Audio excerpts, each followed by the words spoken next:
Hey folks, this is Abel. I thought it might be kind of cool if we gave you a shot amongst the wildflowers here at Grand Teton National Park in the clouds of mosquitoes. Now you might notice that you feel like you're 1.5 foot tall, kind of like a baby. Or maybe you're just sitting down and crouching or something like that. But that's one of the beauties of virtual reality.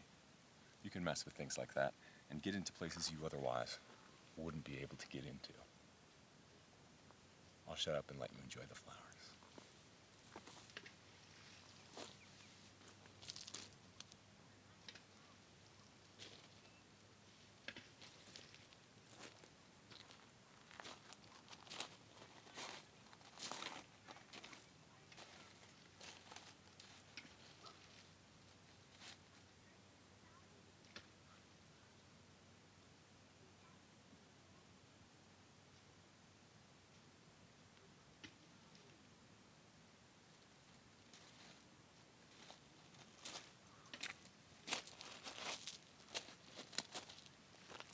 So whenever you can, shake the city off, go out in nature, go exploring, take that adventure.